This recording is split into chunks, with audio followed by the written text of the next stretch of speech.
Hola, buenas noches. Bueno, esta es la segunda parte con respecto a la clase del día de hoy para el curso La ayudantía de Geoestadística. Y bueno, ahora vamos a ver eh, lo interesante de esto, ¿no? Que tendría que ver con el tema de la nova, de un factor. ¿Qué es la nova? La nova es básicamente el análisis de la varianza. ¿Ok? Nosotros estamos ya dentro del campo que conocemos como estadística inferencial. La estadística inferencial, a diferencia de la descriptiva, es una estadística que, que tiene sus raíces en el siglo pasado, por distintos autores como Fisher, por ejemplo, em, eh, Pearson, etc. Lo que hicieron estos gallos es que básicamente agarraron datos discretos y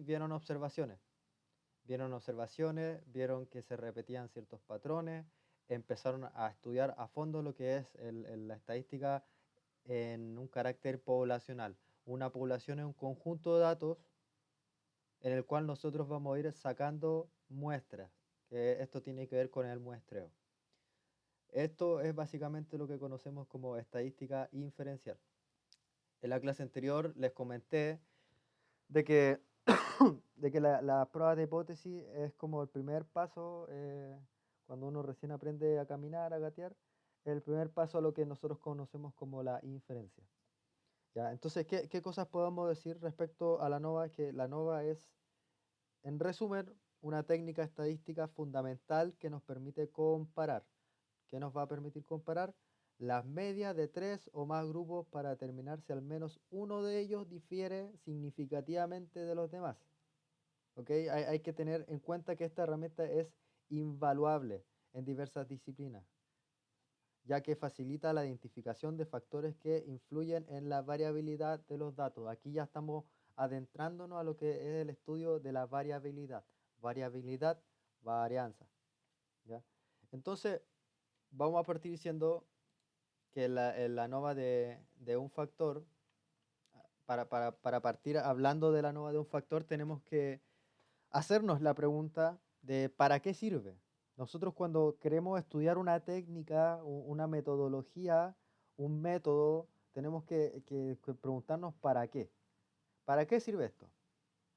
Y bueno, con respecto a esta pregunta tenemos tres puntos bastante importantes. El primero es que es utilizado en una gran variedad de procedimientos para el análisis de respuestas cuantitativas, la estadística cuantitativo. Esto te puede servir para, de hecho, para hacer informes técnicos de, no sé, eh, si es que los clientes están satisfechos con algún producto, evaluar, qué sé yo, casos clínicos, en el tema de la geología, evaluar ciertas muestras, etcétera. Es útil cuando se desea comprobar si existe diferencia entre dos o más muestras. Entonces vamos a tener casos en el que vamos a tener dos grupos, otros casos vamos a tener tres grupos, otros casos vamos a tener cuatro grupos o más. ¿Ok? Para lo que nos compete a nosotros y lo que va a entrar en la prueba específicamente de nuestro laboratorio es que vamos a estudiar casos de 3 a 4 grupos. ¿Ok? Vamos a estudiar casos de 3 a 4 grupos para que no sea algo tan denso.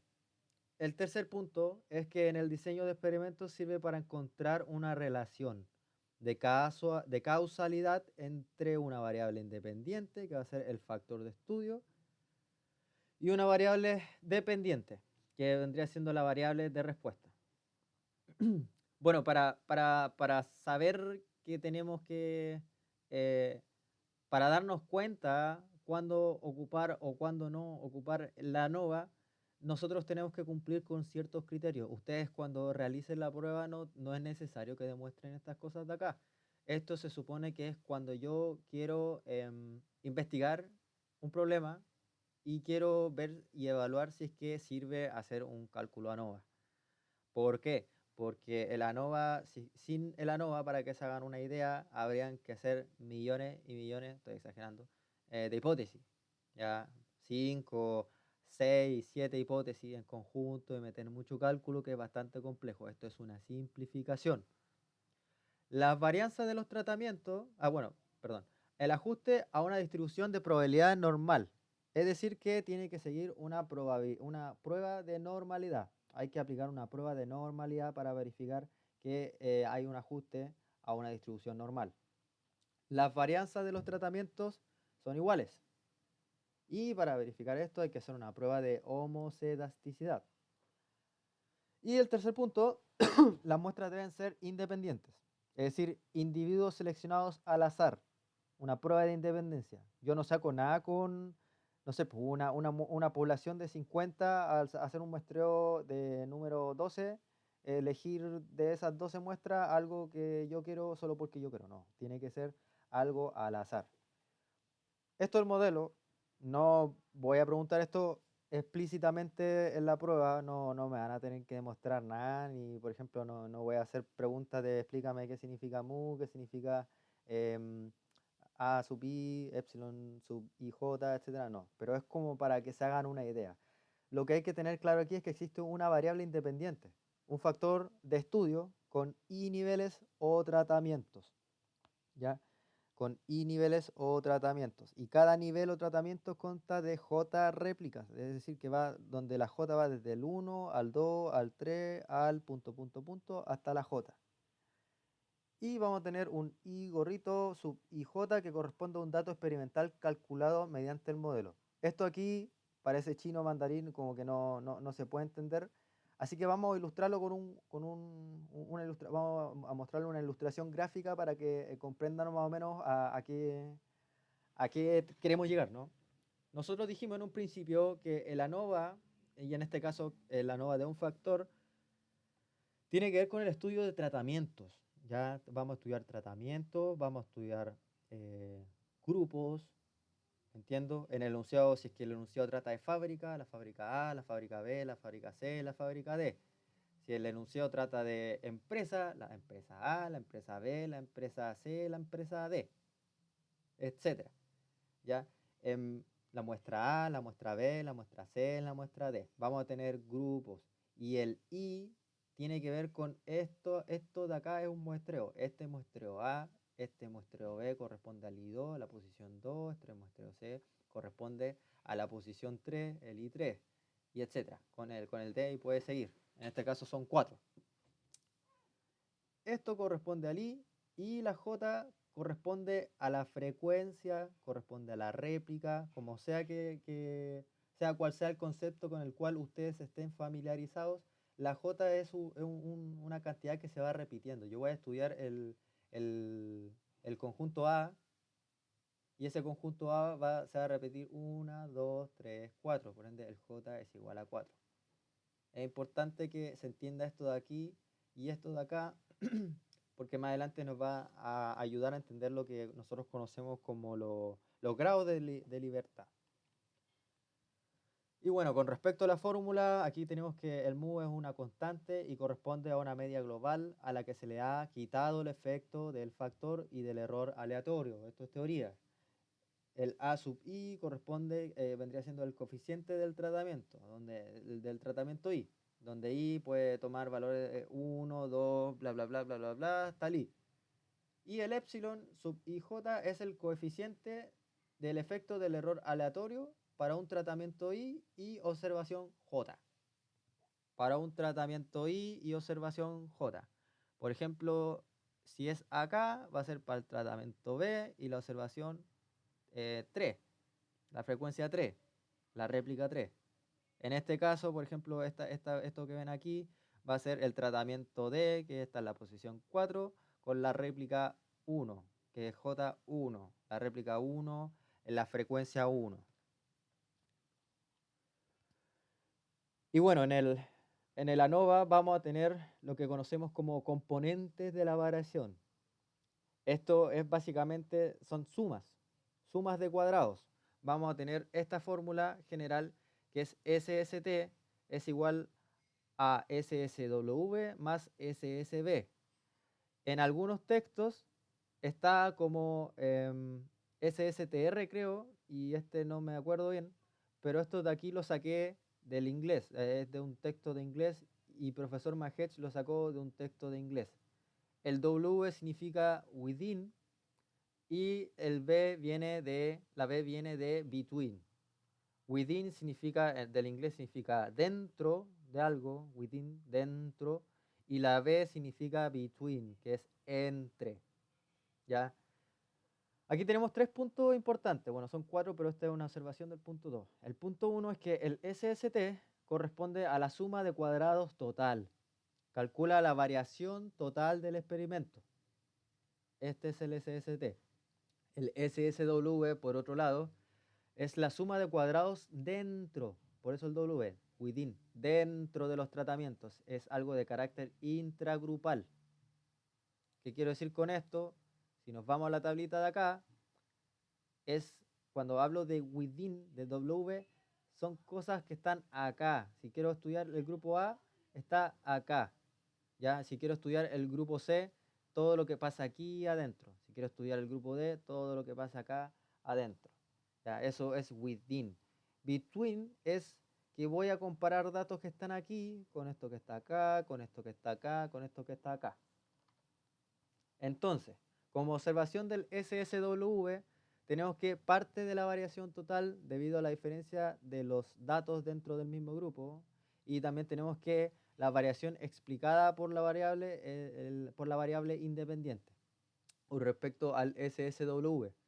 Con respecto al SSB, es la suma de cuadrados del error, pero en este caso es de un carácter entre, between, parte de la variación entre grupos, ya, variación debida al error aleatorio. Estos son los componentes de variación que vamos a tener en la tablita que más adelante les voy a presentar. Y bueno, en un principio nosotros estábamos hablando de que cuando nosotros queremos hacer un análisis de varianza, tenemos que cumplir ciertos criterios. Cuando vemos que estos criterios se cumplen, vamos a decir que el estadístico de prueba, al menos para este caso que vamos a estudiar, es un estadístico que sigue una distribución F. La tabla F es esta tablita que está acá. No, examples. Acá está. Esta tablita es la tablita de la distribución F. ¿Cuál es la dificultad de esta tabla con respecto a una tabla normal, a una tabla T de Student, por ejemplo? Nosotros sabemos que la más fácil, por así decirlo, de entender es la normal. La tabla de distribución normal no tiene mucha ciencia. Aquí están las probabilidades. Esto vendría siendo los Z, los valores Z.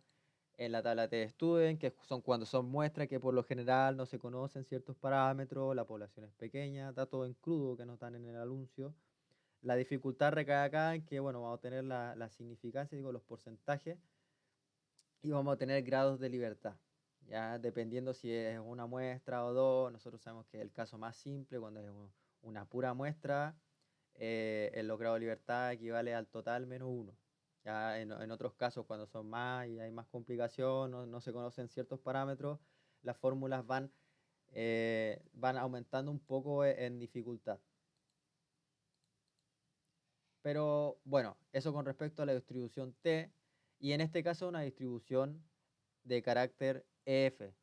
¿Ya? La diferencia primordial entre una tabla F a una tabla normal a una tabla T es que esta va a tener su propia gráfica, es decir, sus propios datos, perdón, va a tener sus propios datos según una significancia.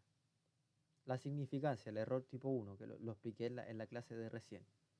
¿Ya? La significancia evalúa un error, la probabilidad de cometer un condoro. ¿Ya? Y aquí vamos a tener el DF1 y el DF2.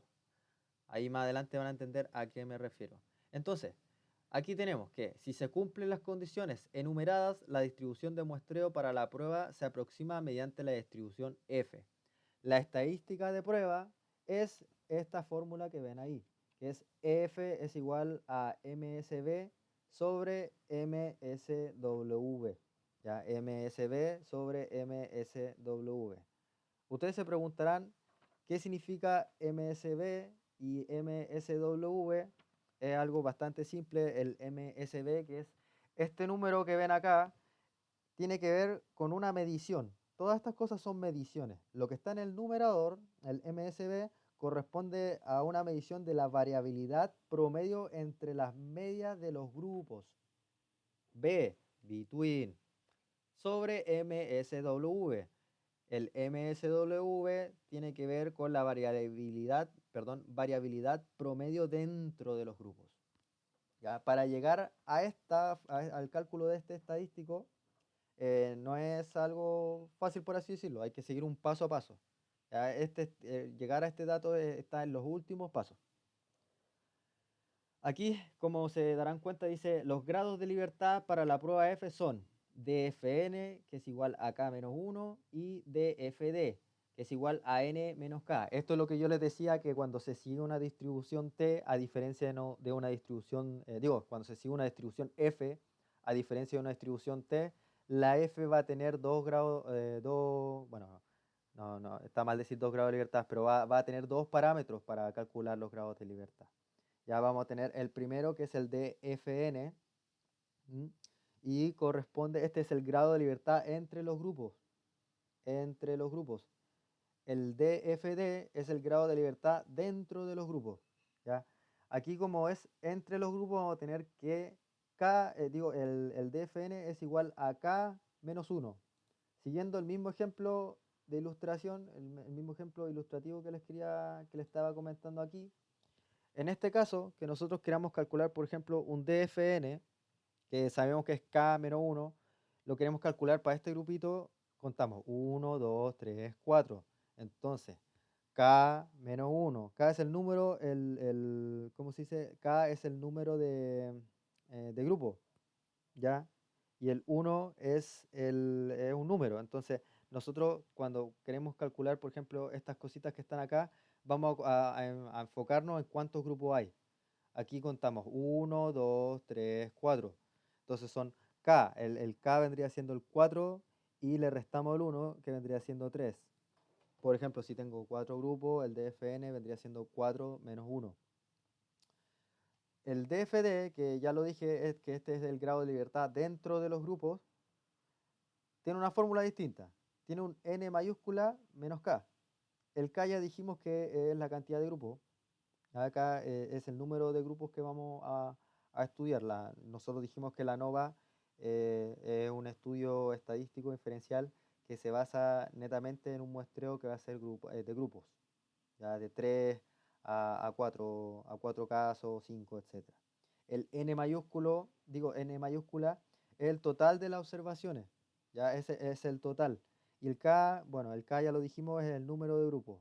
Por ejemplo, si tienen 4 grupos y en los 4 grupos en total se vieron 20 observaciones, mi dfd vendría siendo 20 menos 4, que es 6. Y bueno, aquí esto es todo mecánico, como yo les digo, no tiene mucha, permiso, no tiene mucha ciencia. Este es un ejemplo que es bastante bonito, lo saqué de un recuperado de la presentación de la cátedra del doctor Majech y muestra un paso a paso. Para llegar a construir la tabla, esta diapo aquí con esta diapositiva acá es para construir la tabla, y esta de acá con esta de acá es con para hacer el apartado de concluir, es decir, de hacer una hipótesis. Entonces vamos a empezar. Aquí, ¿qué vamos a tener? Vamos a calcular una ANOVA, pero es de un factor, es decir, unidireccional. ¿Cuáles son los pasos a seguir una vez se nos presente el enunciado y que identifiquemos que son ciertos grupos, ciertos tratamientos, que esos tratamientos van a tener cierta frecuencia, es decir, ciertas réplicas que se van a repetir J veces, y grupos que se van a repetir J veces? Vamos a seguir un paso a paso. En la izquierda, aquí está el paso 1, paso 2, paso 3, 4. Acá está la explicación y aquí está la fórmula que se utiliza. ¿Cómo vamos a empezar? Bueno, vamos a empezar primero calculando la media y la varianza de cada grupo, ¿ya? ¿Qué quiere decir esto? Que nosotros no nos vamos a hacer algo al lote, nosotros vamos a calcular la media y la varianza de cada uno de estos datos. El 16, el 16.5, el 15.5, el 16 corresponden al tratamiento el tratamiento 4, que su 4 me refiero a la posición 4, y este grupo de acá, este muestreo, que es el muestreo D, vamos a calcularle la media y la varianza para este D. Después el 12, el 14, el 15, el 16, vamos a calcular ¿cómo se dice? La media y la varianza para el caso C. Es lo mismo para el A y lo mismo para el B. Y aquí está la fórmula. Ya esta es media muestral y la varianza muestral. Ya, entonces, el paso 2 vendría siendo encontrar la media general. ¿Cómo se calcula esto? Es decir, buscar el promedio de todas las observaciones en todos los grupos. Ya aquí vamos a calcular, vamos a trabajar con todos los grupos que vimos en la tablita.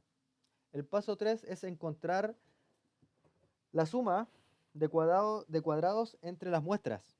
Entre, ¿qué significaba entre? Between, SSB, que es lo que vemos acá.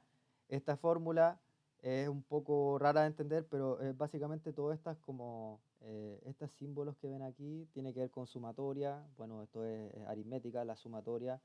eh, y no sé, por ejemplo, el NI que ven aquí corresponde al número de observaciones en I. El X sub I, X barra sub I corresponde a la media del grupo I. Y el X barra corresponde a la media general. Por eso es importante calcular estas cosas que están aquí. Muestreo, muestreo, el total.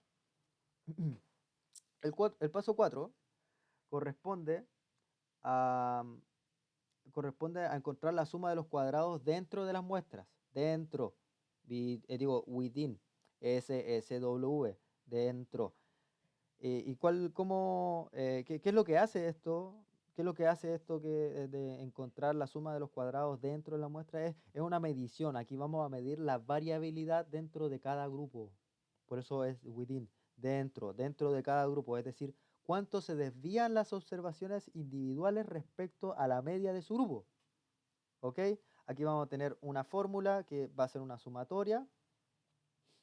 El N sub I menos 1 representa que son los grados de libertad dentro del grupo, y el S sub I elevado a 2 es la varianza. ¿Cuál varianza? La varianza del grupo I, que en el caso anterior puede ser la muestra A, el muestreo A, el muestreo B, el muestreo C, el muestreo D. ¿Qué hace esto? Bueno, básicamente mide. Todas estas son mediciones. ¿Y qué va a medir? Son mediciones de variabilidad. Es la medición de la variabilidad promedio entre las medias de los grupos. Ese es el paso 4. El paso 5, para calcular la ANOVA de un factor, el paso 5 es encontrar la varianza entre la varianza entre las muestras. ¿Ya? Aquí cometí un error. Y no voy a hacer el video de nuevo porque qué flojera, pero recién yo les dije que con respecto al SSW, les dije mide la variabilidad promedio entre las medias de los grupos, y no es entre las medias de los grupos, es medir la variabilidad dentro de cada grupo, perdón. Between, aquí es entre, aquí es dentro. ¿Ya? Pero bueno, ya ustedes me entienden a qué me refiero. Soy humano, todos cometimos errores. Bueno, el paso 5 es encontrar la varianza entre las muestras. ¿Ya? Y esto se calcula dividiendo la suma de los cuadrados entre los grupos. ¿Ya? La suma de los cuadrados entre los grupos es lo mismo que decir SSB, porque B entre, sobre el 1K menos 1. Pero ¿qué dijimos recién que era K menos 1? Era DFN. Entonces va a ser sobre los grados de libertad asociados a los grupos, que era el K-1. Y este sí mide la variabilidad promedio entre las medias de los grupos. Esto es lo que yo le había dicho, lo que yo repetí mal, que lo había dicho para el paso 4. El paso 6, por otro lado, es lo mismo que el paso 5, pero en vez de ser un MSB, que es entre, aquí va a ser dentro. ¿Ya? Entonces vamos a tener que en el paso 6 tenemos que encontrar la varianza dentro de las muestras. Es decir, aquí se calcula la varianza dentro de las muestras. ¿Y cómo se va a calcular? Por una división. Vamos a dividir la suma de los cuadrados dentro de los grupos entre los grados de libertad asociados a las observaciones dentro de los grupos, que es el N menos K, que es lo mismo que decir DF en D. ¿Ok? Cuando ya tengamos esto, que es el penúltimo paso, que es el 6, que corresponde a medir, ¿no? A medir la variabilidad promedio dentro de los grupos, vamos a llegar a lo que nos compete, que es el paso 7, y es calcular el estadístico. ¿Por qué sirve calcular el estadístico? Porque el estadístico F es lo mismo que un estadístico T, es lo mismo que un estadístico Z. No es lo mismo en senso estricto, pero es lo mismo en el sentido de que va a ser un valor que vamos a tomar y vamos a comparar con otro valor, que va a ser un valor crítico. ¿Ya? Esto tiene que ver con el azar, con el muestro. Vamos a hacer un cálculo, vamos a llevar un estadístico y vamos a tomar estadístico y lo vamos a meter dentro de una prueba de hipótesis. Entonces, nuestra finalidad de armar la tabla NOVA es llegar al estadístico de prueba, que es la razón entre MSB y MSW. MSB y MSW. ¿Ya? El MSB, ya dijimos, es la variabilidad entre los grupos, entre los grupos, es decir, el tratamiento, y el MSW mide la variabilidad dentro de los grupos. Y esta es la tabla a la cual queremos llegar. Aquí están gran parte de los pasos que expliqué recién. Ya, aquí si se pueden fijar, dice la variación entre, dentro, entre, between. Dentro, aquí hay una O, está mal acá, debería ser W, pero bueno, ustedes entienden a lo que me refiero, aquí está bien el W, y aquí está el estadístico. Entonces, ¿cuál es la finalidad de la ANOVA de un factor? Es llegar a hacer una hipótesis. En varios textos, bueno, nosotros vamos a partir diciendo que la hipótesis que vamos a formular, que es nuestra hipótesis nula, que es la que vamos a evaluar si se cumple o no, y si no se cumple, la rechazamos. Y digo, si no se cumple, la rechazamos, y si se cumple, no la rechazamos, ¿no? Y por ende aceptamos la hipótesis alternativa. Entonces, bueno, pero básicamente aquí lo que hacemos es medir. Ya el análisis de varianza estudia muestras, estudia grupos, el grupo 1, el grupo 2, tanto, hasta el grupo sub i. Entonces vamos a decir que mu sub i es igual a mu sub 2 es igual tanto, mu sub i. ¿Ya? Mu sub 1 igual a mu sub 2 igual a tanto, mu sub i. Si no se cumple esto, nuestra alternativa es que al menos una mu sub i es diferente. Lamentablemente, en el análisis ANOVA, nosotros, si rechazamos la hipótesis nula y por ende aceptamos la hipótesis alternativa, llegamos a la conclusión de que al menos una es diferente, pero lamentablemente no podemos saber cuál. ¿Ya? ¿Qué criterio vamos a utilizar para evaluar, ¿no? Para evaluar la tabla ANOVA y todo este procedimiento que hicimos? Es el criterio para el rechazo de la nula. ¿Cuándo se rechaza? Cuando nuestro estadístico de prueba, que es lo que está aquí, esto que ven acá, F, que es la división entre MSB y MSW, cuando eso que está ahí es mayor o igual al valor crítico, que aquí, bueno, aquí se van a confundir un poquito, pero esto es básicamente lo que yo enseñé la clase pasada, de buscar en la tabla el valor. Cuando hablamos del ejemplo del 1.96, del 1.645, del menos 1.96, hay fijarnos que es una cola, dos colas, etcétera. ¿Ya? Aquí en este caso es de una cola. Entonces, mayor o igual que un valor crítico. Esto es la visión binaria de la estadística diferencial. Este es el método binario. Este es el que hicieron, no recuerdo bien el dúo estadístico, pero creo que se llamaban Pearson, algo así, Pearson. ¿Ya? Esto no es de Fisher. Fisher hizo la ANOVA, pero este criterio no es de él. El criterio de Fisher es el del p-value. ¿Ya? Pero yo les recomiendo hacer este de acá. ¿Ya? Fijarse en este aquí. Si les complica, pasan a este paso de acá.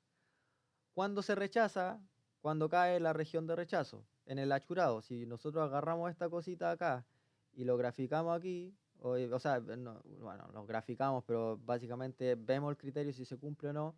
Si vemos que mi F cae en la región de rechazo, rechazamos la nula y por ende al menos una mu es diferente. ¿Ya? Y bueno, una vez tengamos la tabla ANOVA, hay que hacer la prueba, ¿no? Aquí vamos, la prueba se divide en 8 pasos, creo, sí, 8 pasos.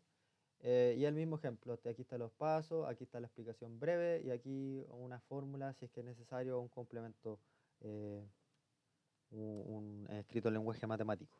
El paso 1 es identificar la afirmación, enunciar hipótesis nula y alternativa. Parecido a lo que vimos en la clase anterior, este vendría siendo el paso de formular. ¿Ya? ¿Cuál va a ser mi formulación? Siempre va a ser la misma. Siempre vamos a decir que nuestra nula va a ser suponer que no hay diferencia significativa. Es decir, que todas las medidas son iguales. ¿Ya? Y la hipótesis alternativa es que al menos una es diferente. Y ya les dije ya, no, si probamos la veracidad de la hipótesis alternativa, no necesariamente, digo, no. De hecho, no la podemos probar, pero no podemos saber con certeza cuál específicamente es la diferente. ¿Ya? Eso con respecto al paso 1. El paso 2 es especificar la significancia. Nosotros tenemos la ventaja de que hoy en día se trabajan en varias. La tecnología ha avanzado mucho, por ende tenemos mucho avance en el tema de los software. Tenemos la hoja de cálculo que, bueno, todo partió el siglo pasado cuando se hicieron las primeras hojas de cálculo, después, bueno, se hizo Excel por Microsoft, creo que fue como por ahí por el 2005, 2006, no recuerdo bien. Em, pero a lo que voy es que el software facilita mucho la pega de hacer muchos cálculos complejos y cosas que, por ejemplo, en este caso, que es cuando nos compete a especificar el nivel de significancia, yo le expliqué recién que siempre se trabaja con un 5 y un 1%. En la práctica hay veces que se trabaja, mientras ¿cómo se dice? Mientras más importante es la pega, la significancia va a ser menor, ¿ya? Porque queremos buscar la mejor posibilidad, es decir, que donde haya menos probabilidad de cometer un condoro, de cometer un error, ¿ya? Y en el software nosotros podemos especificar, ya sea en Excel, en lenguaje Python, en RStudio, hasta incluso utilizando inteligencia artificial, le podemos especificar la significancia, ¿ok? Bueno, la significancia ya sabemos que es la probabilidad de rechazar la hipótesis nula cuando es verdadera, pues decir el error tipo 1. El paso 3 es identificar los grados de libertad, que es lo que yo expliqué recién, que el dfn, que es igual a k menos 1, y el dfd, que es igual a n menos k. El paso 4 es determinar el valor crítico.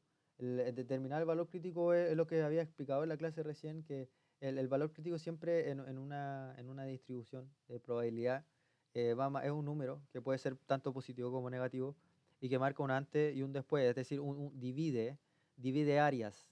Ya, por ejemplo, el valor crítico acá que es menos 1.96, que corresponde a una tabla un z sacado de una tabla de distribución normal, divide qué cosa, esta área que ven aquí, con toda esta otra área que está acá, que es la parte blanca, con la otra colita lateral derecha.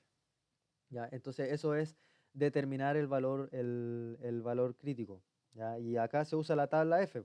¿Cómo vamos a encontrar el valor crítico? Bueno, vamos a hacerle un ejemplo ilustrativo. Supongamos que nosotros vamos a trabajar con una significancia del 5%. ¿Ya? Entonces vamos a agarrar nuestros DFN y DFD y los vamos a buscar en estas columnas que ven aquí. ¿Ya? Por ejemplo, si nos da un 8 y un 1, aquí vendría siendo este dato el que nos interesa. ¿Ya? Esa es como la única dificultad a la hora de sacar lo que es el valor crítico. No es tan complicado, sí. Y el valor crítico, bueno, ya dije que separa la región de rechazo del resto, que es cuando no se rechaza. Ya, determinar la región de rechazo, que es el paso 5. Bueno, aquí vamos a determinar la región de rechazo, que es cuando la región de rechazo se encuentra para valores de f mayor al valor crítico fc, que es lo que yo les dije. Ya todo este rollo que está acá, cuando es mayor. Eso corresponde al paso 5. Es decir, si es que la estadística de prueba, nuestra estadística F, cae en la región de rechazo, se rechaza. Valga la redundancia, se rechaza a H sub 0. Y el paso 5, Voy a anotar la fecha, espérame. 08 del 12, 24. Tengo que entregarlo mañana. Ya, el paso 5, determinar la región de rechazo, perdón. El paso 6 vendría siendo calcular. ¿Qué vamos a calcular? Calcular ¿cómo se dice? La estadística de prueba, ¿no? Vamos a calcular la estadística de prueba que ya lo tenemos calculado cuando construimos la tabla, ¿ya? Entonces, no tiene mucha ciencia. El estadístico de prueba que sabemos que en la ANOVA de 1 sigue una distribución tipo F y es la diferencia, digo, no la diferencia, la división entre la varianza entre los grupos y la varianza dentro de los grupos. No hay mucha ciencia acá. El paso 7 vendría siendo tomar la decisión. ¿Cómo tomo la decisión? Siguiendo el ejemplo acá de la curvita, agarrar el estadístico, ver si cae acá, se rechaza. Si no cae acá, no se rechaza. ¿Ya? Que no se rechaza la hipótesis nula.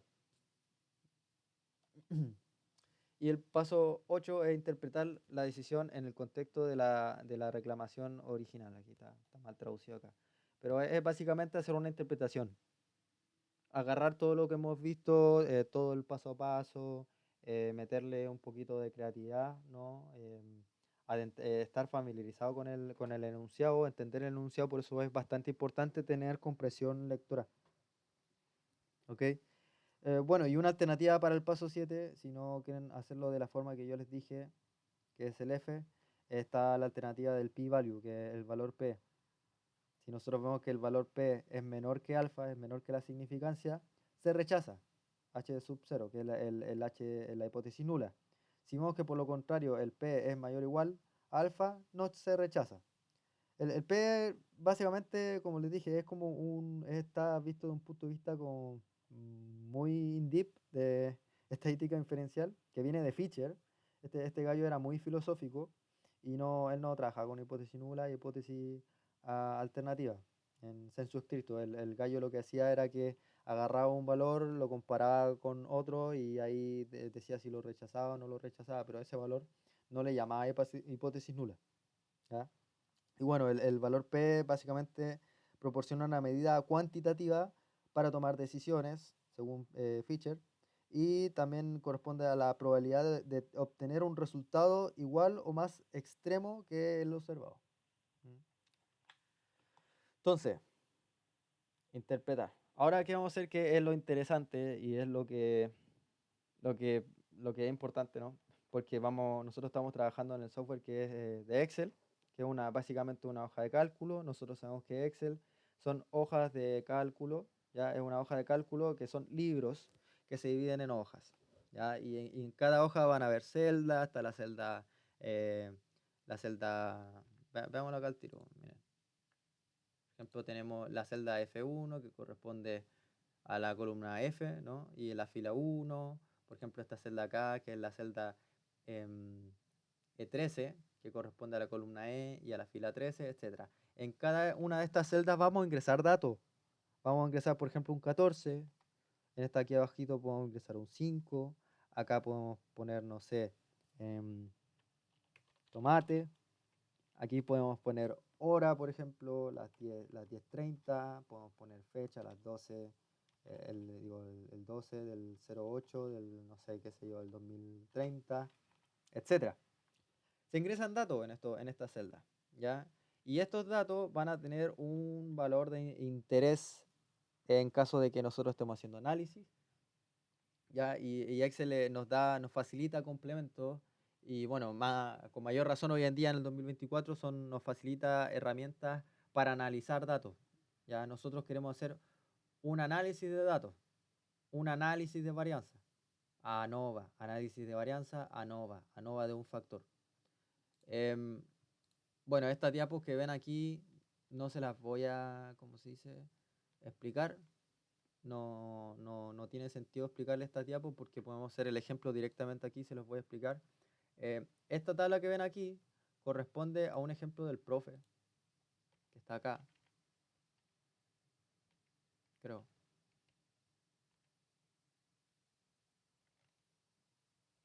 $10, 16, 12, 14. Ya, me sirve, es la misma. Esta que estamos acá, es la que hemos estado viendo todo el rato. ¿Y cuál es nuestro fin? Nosotros queremos hacer en la tabla ANOVA. Nosotros queremos llegar a esto.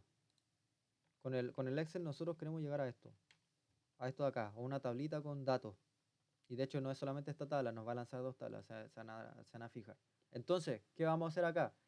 Aquí hay un problema, ya hay un problema, y el problema es que cuando uno instala Excel, la primera vez que uno adquiere Excel no viene por defecto la herramienta de Data Analysis. ¿Cómo la vamos a activar? Vamos a poner complemento. Y en el apartado de acciones vamos a ver complementos, que aquí, como se pueden fijar, dice administra los complementos disponibles para usar con el archivo. Le damos clic y esto por defecto está deshabilitado. Yo lo tengo habilitado porque ya hice la nueva, ya la he hecho antes. Entonces, ustedes tienen que darle clic izquierdo, habilitar, aceptar. Ahora, ¿qué se hace? Nosotros vamos a hacer un análisis de datos. Vamos a estudiar cada una de estas celditas que ven acá. Entonces, para lograr eso, para lograr nuestra tabla nova, nos vamos a ir donde dice datos. Vamos a hacer un análisis de datos, valga la redundancia. Fíjense acá que hay distintas opciones, obtener datos, actualizar todo.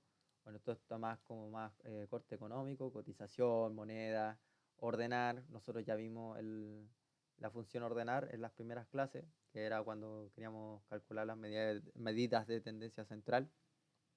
Ordenar y filtrar, herramienta de datos, previsión, etc. Cuando ustedes instalan Excel al principio, esta opción de acá no les sale. Esto aquí les sale porque lo habilitamos en complemento. Entonces le vamos a dar clic y vamos a tener muchas funciones. Se nos va a abrir una ventana que es el análisis, el data análisis, y con distintas funciones para el análisis de los datos. Vamos a tener análisis de varianza de un factor, análisis de varianza de dos factores, análisis de varianza de dos factores con una sola muestra por grupo, esta era con varias muestras por grupo, coeficiente de correlación, y estaríamos harto rato nombrándolas todas, no va al caso. Ya, hasta regresión uno puede ver y puede ver las pruebas también directamente, para el caso T y el caso Z. Pero bueno, nosotros lo que nos compete hoy día es ver la ANOVA de un factor. Y ANOVA ya sabemos que significa análisis de varianza. Entonces le vamos a dar clic a esto y ponemos aceptar. ¿Qué tenemos que hacer ahora? Un error que siempre se comete al principio. Bueno, les voy a explicar esto antes de comentarles el error que siempre se da cuando se intenta sacar el ANOVA de un factor en Excel. Es que, bueno, vamos a explicar esto, ¿no? Aquí vamos a tener un input. Para los que están dando cursos de teledetección deben saber lo que es un input y un output. Siempre en el software nosotros vamos a tener una entrada donde vamos a hacer como, vamos a cocinar, vamos a hacer la preparación y todo, y vamos a tener un output que es donde queremos dejar nuestro resultado. Entonces en nuestra entrada tenemos que especificar un rango de entrada. ¿Cómo se hace esto? Seleccionamos aquí y tenemos aquí el error. La gente muchas veces, y me incluyo, yo también lo he hecho, selecciona esto, ¿ya? Pero no nos sirve de seleccionar esto, porque la máquina va a ver puros números. Lo que tenemos que hacer es seleccionar todo, y no nos asustemos, porque yo sé que pueden fijarse que aquí no son números y que puede haber un error. Y de hecho, si es que ustedes no marcan esta opción, que es rótulo en la primera, les va a lanzar ese error. La máquina va a ir a la celda A1, va a ir a la celda B1 y va a fijarse que son letras, que no son números y por ende va a lanzar un error. Por eso es muy importante especificar que hay rótulos en la primera fila. La primera fila, fila 1, A, B, C, D. Hay rótulos. Voy a fijar esto. Ya. Y bueno, agrupado ¿por qué está agrupado? Por columnas. Porque aquí está mi muestra A, mi muestreo A, mi muestreo B, mi muestreo C, mi muestreo D. En caso contrario, en que los verdecitos que ven acá, en vez de estar en esta columna, está en la fila, que va a estar acá, especificamos por fila. Y aquí lo que yo les decía de que los software hoy en día les calculan todo. Aquí está el alfa. Y el alfa es la significancia. Aquí especificamos y nosotros siempre trabajamos con 0.05. Tenemos esto de aquí y vamos al output, a la salida. Tenemos varias opciones. Podemos poner rango de salida, es decir, si cliqueamos aquí y cliqueamos acá, podemos especificar dónde lo queremos. Por ejemplo, si quiero la respuesta acá, o quiero la respuesta acá, o quiero la respuesta acá, etc. ¿Ya? Vamos a especificar aquí. Pero yo no quiero eso, pues esto es muy enredado. Yo prefiero en una hoja nueva. ¿Ya? ¿Qué quiere decir? En una hoja nueva yo ya dije que Excel son libros que se dividen en hoja. Aquí, como pueden ver, hoja 9, hoja 12, hoja 13. Ya, me va a generar una nueva hoja y ahí va a estar la tabla. O en un libro nuevo. En un libro nuevo quiere decir que es tu libro, donde ven que dice ANOA, todo esto es un libro. Se nos va a abrir otro libro. Ya, entonces verificamos que esté todo bien, rótulo en primera, a aceptar. Y esta es nuestra tablita. Ahora lo que queda es enchularla. Y si ustedes me entregan la tabla así como está, eh, pucha, igual presentación, la presentación la limpieza tiene puntaje. Pero bueno, para arreglar esto hay variaciones.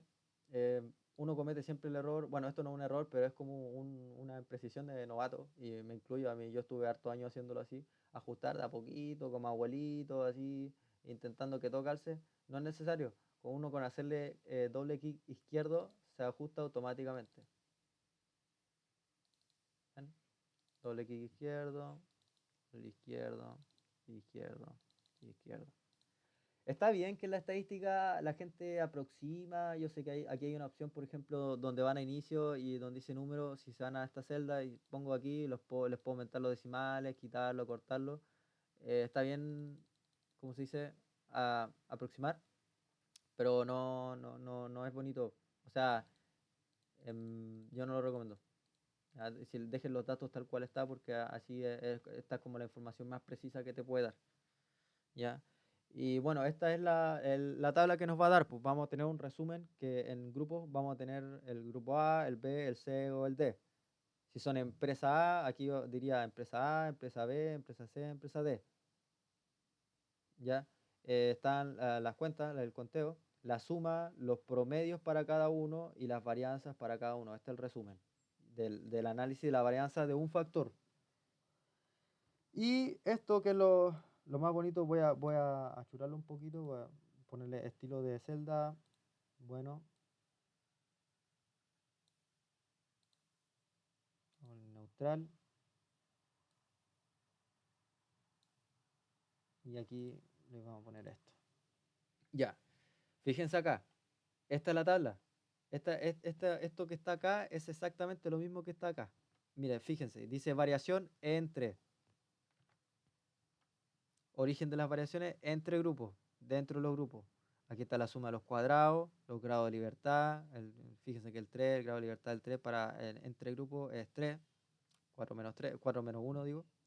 Em, y esto, ya pueden fijarse que el promedio de los cuadrados es el MS, MSB, MSW. Esos son los promedios de los cuadrados o la media de los cuadrados. Tenemos el estadístico. Esto que voy a destacar acá, permiso, esto que ven, se ve muy feo. Vamos a poner otro color.